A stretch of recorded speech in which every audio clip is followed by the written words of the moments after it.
এক এক সময় এক রকম ডিপোজিট রেট থাকে। তো আমি ডিপোজিট রেটটা আমার টেলিগ্রাম চ্যানেলে বলে দেবো। আর এই টেট বাংলা অ্যাপে কাজ করার জন্য আপনারা অবশ্যই আমার টেলিগ্রাম চ্যানেলে জয়েন থাকবেন।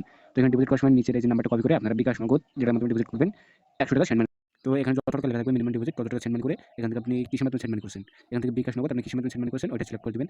তো নগদ সিলেক্ট করে দিব। নগদ আপনি কত টাকা সেন্ড মানি করছেন। এখান থেকে মিনিমাম সেন্ড মানি হলো ১০০। তো আপনি যদি এখানে ১০০ দিয়ে আপনি ৳৫০ সেন্ড মানি করেন তাহলে কিন্তু আপনার ব্যালেন্সে টাকা এড হবে না। তো এখান থেকে নিচে এই যে ট্রান্সাকশন আইডি প্লাস নাম্বার। তো এখানে আপনার ট্রান্সাকশন আইডি কোথায় পাবেন। তো ট্রান্সাকশন আইডি দেওয়ার সময় আপনারা দেখবেন বিকাশ নগদে এটা ট্রান্সাকশন আইডি বলে লেখা থাকে। ট্রান্সাকশন আইডিটা ঠিক এরকম হয় যে এই ধরনের হয়। তো আমার আলাদা আপনার আলাদা থাকবে, সবারই আলাদা আলাদা থাকবে। তো এই ট্রান্সাকশন আইডিটা কপি করে এখানে নিয়ে আসবেন। তো নিয়ে আসার পরে এখানে দেখেন সাবমিট বাটনে ক্লিক করে দিবেন। তো এখানে দেখেন প্রসেসিং হচ্ছে, আপনার রিকোয়েস্ট পাঠানো হয়েছে। তো এখানে আপনি যে ডিপোজিট করছেন এখনো কিন্তু ব্যালেন্সে টাকা এড হয়নি। তো এখানে দেখেন হিস্টোরি বাটনে যাবেন। তো এখানে ডিপোজিট অপশনে যাবেন। এখানে দেখেন এই যে ৳১০০ ডিপোজিট পেন্ডিং আছে। তো এখানে পেন্ডিং আপনার সর্বোচ্চ ৫ থেকে ১০ মিনিট পেন্ডিং থাকবে। পেন্ডিং থাকার পরে আপনার ব্যালেন্সের মধ্যে যে টাকা এড হয়ে যাবে।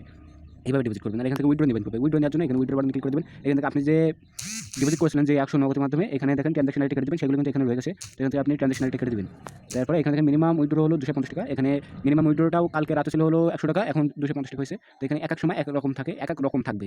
তো এখানে আমি সবকিছু আপনাদেরকে আমার টেলিগ্রাম চ্যানেলে বলে দেব। এখানে দেখেন তো আমি এখানে অ্যামাউন্টটা দিয়ে দিচ্ছি আমার ব্যালেন্সে। তো এখানে আপনারা অ্যামাউন্টটা দিয়ে দিবেন, যত অ্যামাউন্ট থাকবে এখানে কিসের মাধ্যমে পেমেন্ট দিবেন, বিকাশ নগদ সেটা সিলেক্ট করে দিবেন। তো দেওয়ার পরে এখানে আপনার নাম্বারটা দিয়ে দিবেন নিচে। এখানে নাম্বারটা দিয়ে নেবেন। তো নাম্বার দেওয়ার পরে এখানে নিচে সাবমিট বাটনে ক্লিক করে দিবেন। তাহলে মনে করেন যে আপনার উইথড্রটা হয়ে যাবে।